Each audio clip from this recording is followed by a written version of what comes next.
नमस्कार दोस्तों, मैं हूं कृष्णाकांत तिवारी और स्वागत है एक और धर्म संकट वाले वीडियो में।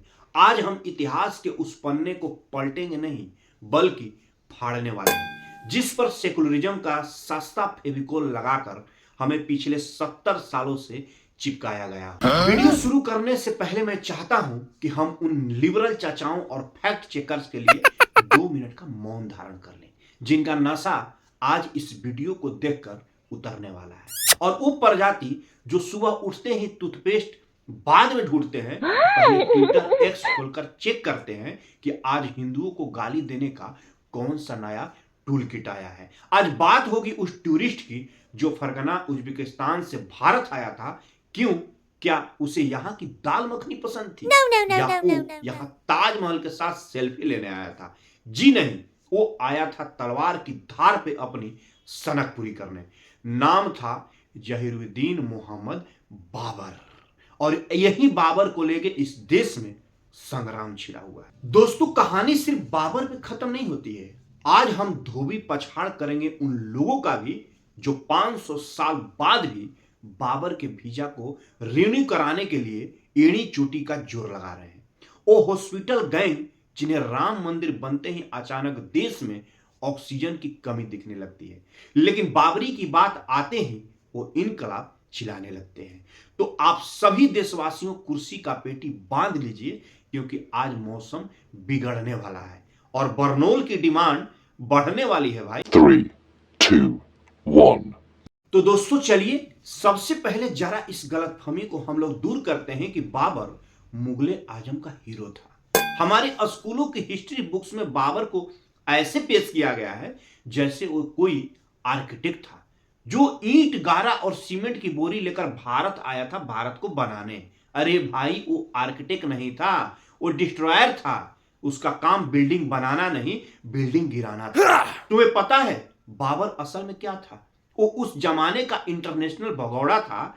जैसे आज के टाइम पर कोई मोहल्ले का गुंडे जब अपने घर से पीट कर भागता है और दूसरे मोहल्ले में जाकर दादागिरी दिखाता है, बाबर वही था। फरगना में उसके चाचा ताऊ ने उसे लात मारकर बाहर निकाला था और पिछवाड़े पे 2 लात मारा था कि निकल यहां से, तू किसी काम का नहीं है। बेचारा डिप्रेशन में घूम रहा था, काबुल में बैठे मक्खिया मार रहा था। फिर उसे दिखा सोने की चिड़िया भारत। उसने सोचा चलो यहां चलते हैं, वहां के लोग बहुत भोले हैं भाई, उन्हें अतिथि देवो भव का पाठ पढ़ाकर उनकी ही वाट लगा देंगे। और इसी भारत के लोग कहते हैं कि बाबर बड़ा दिलवाला था जी। हाँ भाई, इतना बड़ा दिलवाला था कि उसने सोचा कि ये अयोध्या में इतने सुंदर मंदिर क्यों है, इन्हें तोड़कर एक ऐसा ढांचा खड़ा कर देता हूं ताकि आने वाले 500 साल तक लोग आपस में लड़ते रहेंगे। इसे कहते हैं लॉन्ग टर्म प्लानिंग, इसे कहते हैं विजनरी विलेन। नहीं नहीं नहीं, बाबर तो फूल पौधों का शौकीन था, वो डायरी लिखता था, वो कवि था। पगला कहीं के। अरे वो चाचा उसामा बिन लादेन भी इंजीनियर था, तो क्या उसका नोबेल प्राइज दे दें? हिटलर भी पेंटिंग करता था, तो क्या उसे आर्टिस्ट ऑफ द ईयर का घोषित कर दें? बहुत सारे लोग जो है इंजीनियर, वो भी डॉक्टरवा जो है दिल्ली में, वो भी डॉक्टर था जो बम से ब्लास्ट किया है। बाबर ने अपने ही किताब बाबरनामा में लिखा है कि कैसे उसने काफिरों यानी हिंदुओं के सिरों को मीनारें बनवाई, लेकिन हमारे लिबरल्स को उससे मीनार नहीं आर्किटेक्चर दिखता है। सच बात तो यह है दोस्तों कि बाबर का मकसद सिर्फ राज करना नहीं था, उसका मकसद था सनातन की जड़ों को काटना। उसे पता था कि जब तक इस देश की संस्कृति जिंदा है वो पूरी तरह कब्जा नहीं कर पाएगा। इसलिए उसने सबसे पहले चोट वहां की जो हमारी आस्था का केंद्र था, अयोध्या। अब हम बात करेंगे आज के दौर का। 1528 गया तेल लेने। बात करते हैं 2025 की। हमारे देश में एक खास वर्ग है जिन्हें मैं प्यार से बाबर के दूर का रिश्तेदार कहता हूं। इनका डीएनए टेस्ट करा लो, निकलेंगे यही का। हो सकता है कि रामकृष्ण के वंशज ही हो, लेकिन दिल इनका आज भी फरगना और तुर्की के लिए धड़कता है। बाबरी मस्जिद क्या गिरी, इनका तो जैसे बीपी लो ही हो गया। हुमायूं कबीर टीएमसी सांसद जैसे लोग या वो भाईजान जो हैदराबाद वाले शेरवानी पहनकर चिल्लाते हैं, ये कहते हैं हम बाबरी फिर बनाएंगे। इनसे मेरा एक सवाल है कि भाई तुम्हें स्टॉकहोम सिंड्रोम नहीं ना है, उसका बीमारी उमारी तुम लोग को नहीं लगता है? मतलब जो लुटेरा तुम्हारे घर में घुसा, जिसने तुम्हारे पूर्वजों को गाजर मूली की तरह काटा, तुम्हारे औरतों की इज्जत लूटी, तुम्हारे मंदिर तोड़े, तुम उसी की निशानी को गले लगाकर रो रहे हो। शर्म नहीं आती है बे? अगर रोना ही है तो उन हजारों मंदिरों के लिए रो जो जमनदोज कर दिए गए, जिसको मिटा दिया गया। मार्तंड सूर्य मंदिर के लिए रो, नालंदा यूनिवर्सिटी के लिए रो, जिसे बख्तियार खिलजी ने जला दिया था। लेकिन नहीं, इनके आंखों में आंसू सिर्फ तब आते हैं जब गुलामी का प्रतीक गिरता है। ये लोग कहते हैं कि बाबरी मस्जिद हमारी पहचान थी। भाई, तुम्हारी पहचान एक विदेशी आक्रमणकारी के नाम से क्यों जुड़ी है? अगर तुम्हें अपनी पहचान ढूंढनी है तो वीर अब्दुल हमीद में ढूंढो, एपीजे अब्दुल कलाम में ढूंढो, उस्ताद बिस्मिल्लाह खान में ढूंढो, यदि तुम अपनी जमीर और अपनी पूर्वज को ढूंढ रहे हो तो। ये बाबर नाम का वायरस अपने सॉफ्टवेयर से डिलीट क्यों नहीं करते हो? एंटीवायरस डालो भाई, एंटीवायरस सिस्टम तुम लोग का हैंग हो रहा है, इसको तुम लोग खत्म करो। और अब आता है मेरा favourite part, the hospital gang, वही जो कहते थे कि राम मंदिर की जगह हॉस्पिटल बनना चाहिए। जैसे ही राम मंदिर का फैसला आया या काशी मथुरा की बात हुई, ये गैंग अपने बिलों से बाहर निकल आते हैं। इनका राटा रटाया डायलॉग होता है, अरे दोस्तों, मंदिर की क्या जरूरत है, वहां अस्पताल बना देते, स्कूल बना देते, यूनिवर्सिटी बना देते, भगवान तो दिल में ही होते हैं, सब क्यों बनाना है, भगवान के मंदिर को क्यों बनाना है? अरे पगला सब, तुम लोग का बहुत बढ़िया विचार है बे, तालियां बजनी चाहिए इसके लिए। लेकिन एक मिनट, ये लॉजिक सिर्फ मंदिर के टाइम ही क्यों तुम लोग को एक्टिवेट होता है? जब 5 एकड़ जमीन मस्जिद के लिए दी गई थी, तब किसी ने नहीं कहा कि अरे मौलाना साहब मस्जिद रहने दो, वहां एक सुपर स्पेशलिटी हॉस्पिटल बना देते हैं, एक ट्रामा सेंटर बना देते हैं, गरीबों का इलाज होगा? नहीं, तब तो तुम लोग का सन्नाटा हो जाता है, तब तो मुंह में दही जम जाता है, पूरा डेयरी फार्म जमा लेते हो क्या मुंह में? अरे पगला, क्यों नहीं कहते हो कि यहाँ एक जो है 5 एकड़ जमीन मस्जिद को दिया गया है, वहां पे बढ़िया जो है स्कूल बना देते हैं जिसमें फ्री बच्चों पढ़ेंगे? अरे ज्ञानी बाबाओं, तुम अपने घर का रेनोवेशन कराते वक्त सोचते हो कि ये टाइल्स क्यों लगवाऊं, ये इटालियन मार्बल क्यों लगवाऊं, ये पैसे अनाथालय में दे दूं? नहीं, ऐसे नहीं कर सकते हो। सारा का सारा पैसा जो टाइल्स में बर्बाद करते हो, किसी अनाथालय में दे दो, किसी जो ऐसे बच्चे को दे दो जो पढ़ने लिखने के लिए काबिल हो, तब तो तुम्हें सबसे महंगी फिटिंग चाहिए है। तो जब हिंदू समाज 500 साल के संघर्ष के बाद अपने आराध्य का घर बना रहा है, वो भी अपने चंदे के पैसे से, सरकार के टैक्स से नहीं, तो तुम्हें गरीबी क्यों याद आ रही है बे?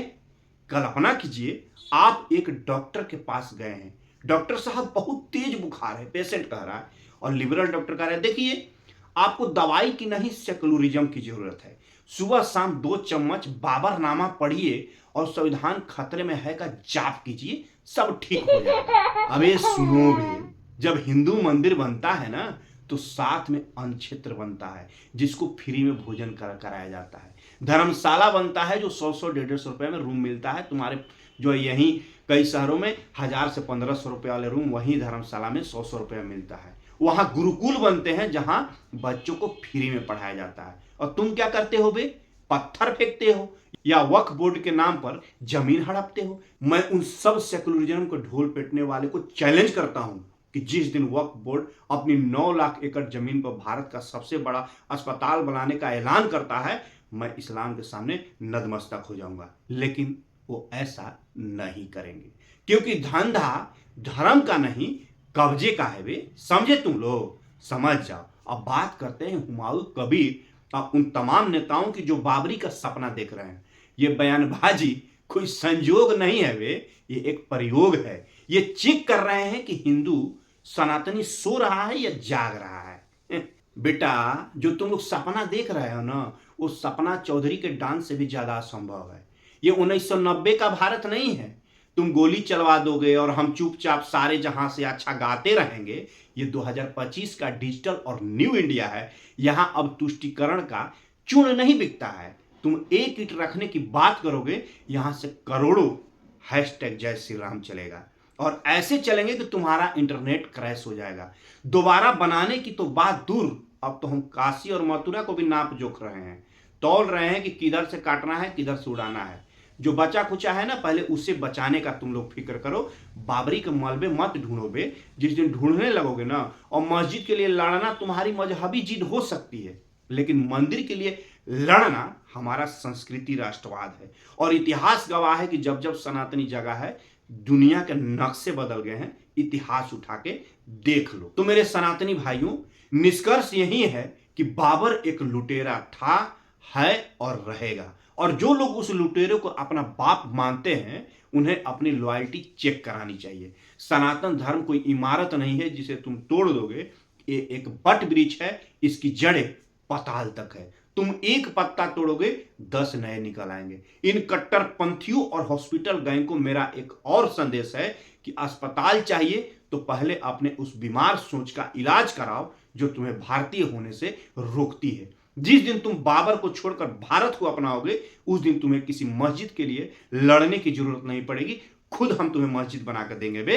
अगर आपको लगता है कि मैंने सही नब्ज पकड़ी है तो शेरों को जगाने में देर मत करना। इस वीडियो को उस हर ग्रुप में शेयर करो जहां शांति दूत और सेकुलर के कीड़े छिपे बैठे हैं। उनके फोन में यह वीडियो बजना चाहिए और उनका दिमाग फटना चाहिए। तो दिखा दो अपनी ताकत। कमेंट बॉक्स में कोई हाय हेलो मत करना बे। सिर्फ जय श्री राम और हर हर महादेव की ललकार होनी चाहिए। तो लाइक ठोको, सब्सक्राइब करो और घंटी वाला बटन भी जोर से दबाओ जैसे तुम देशद्रोहियों का दबाते हो। तो जय हिंद, भारत माता की जय, वंदे मातरम।